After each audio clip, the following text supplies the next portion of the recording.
तडपिँदै छिन् आज अस्तित्वहीन मानसिक तनावले भरिएर मस्तिष्कहीन लड्दै छिन् उनको नव शिशुको भविष्यलाई दानवीय पुरुषलाई आफ्नो परमेश्वर बनाई मौन बसिन् उनी आफैलाई जिउँदै जलाइ समाजमा उसको परिवारको इज्जत राख्नलाई हर रात मर्छिन् उनी अर्को दिन बाँच्नलाई हाँसिन् उनी पीडा व्यथा मनमा लुकाई शारीरिक शोषणले ओतप्रोत उनको जिन्दगी आँसु मात्रै पिएर कति बोकै सुतिन् उनी अशिक्षित र निर्दोष ऊ अलि भिन्न थिए ऊ एक घर गृहिणी काम नेपाली श्रीमती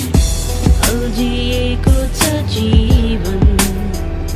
मेरो यो दुनियाँको दो बाटोमा जिउन देऊ न मलाई मेरा इच्छा र चाहनामा मेरो इच्छा छ प्रबल शान हो प्रतिस्पर्धाको फल प्राण हो इमान यसको इज्जत सो यसलाई इज्जत गर कोशिश गर्छ सबले म भन्छु प्रतीक्षा गर म गाउँछु जीवनी यस केटीको यस चेलीको भनौँ नारीको यस ममताको खानीको त्यो निस्वार्थ माया गर्न सिकाउने बानीको जन्म दिन सक्ने नयाँ जीवन ऊर्जा आखी रानीको यसलाई सरदर सहर षड्यन्त्र रच्दैछ हत्याउन यसको घर शैतानको नियत बस्दैछ भविष्य यसको कस्तो छ अशिक्षित रहे यहाँ इज्जत सस्तो सक्छु please be plus to care यसको मन छ चञ्चल हृदय विशाल छ गृहस्थीको लागि लक्ष्मी युद्धको लागि काल छ र जीवन एउटा हातमा अर्को हातमा काल छ यसको खुसीको निमित्त सफल यो संसार छ जिएको छ जीवन मेरो यो दुनियाँको दो बाटोमा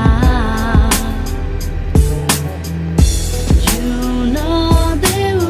न मलाई मेरा इच्छा र चाहनामा